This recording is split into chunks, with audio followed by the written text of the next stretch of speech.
Welcome to Field Sports Britain. Coming up, we look at what's new at the CLA Game Fair, which is going on all around us. The CLA Game Fair this year was a showcase for innovation. Among the most popular stands on a prominent corner site was GunsOnPegs.com, 3 years old and connecting shooters with shoots for free at both ends. It's a new concept. I mean, shoots have come to the Game Fair before, maybe one or two of the ones that have got a bit more working capital, but actually for a shoot to come here, it's not really viable. We've just done a shoot benchmarking survey that showed that 37% of them made a loss last year.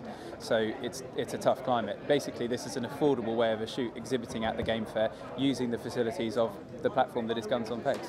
When we started the website, we used to shoot with the guys that funded the start of eBay. They gave us a couple of really key tips, and they basically said just don't charge. A website is about liquidity. It's about having a database and about providing a service that works.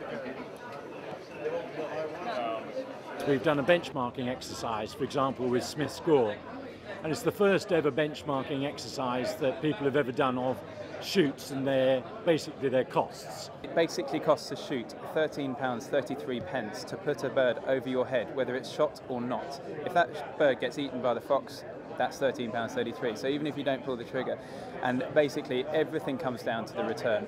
The average return we looked is between 40 and 42%.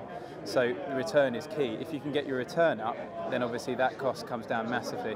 It's about managing the estate well, and a lot of it comes down to the keeper, because the keeper's the one that does the predation control, which links back to the return.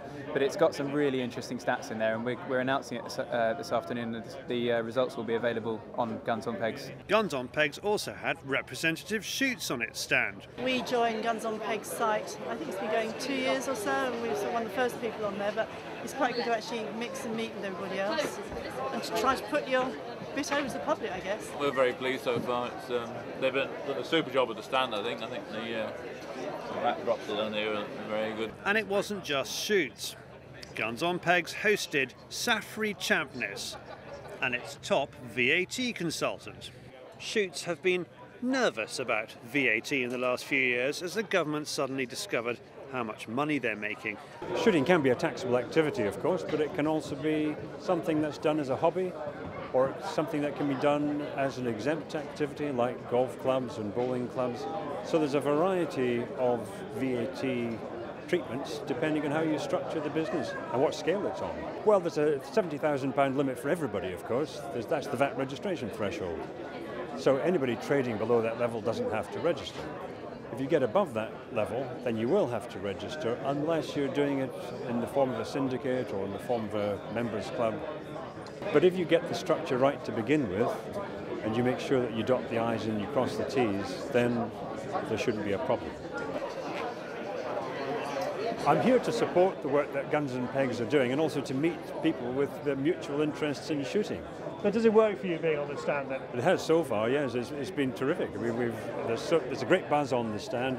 We've met lots of new people, met some existing clients and some intermediaries, so it's been a great day so far. We're back next week. This has been Field Sports Britain, and after 3 days of the CLA Game Fair, I've got Game Fair overload.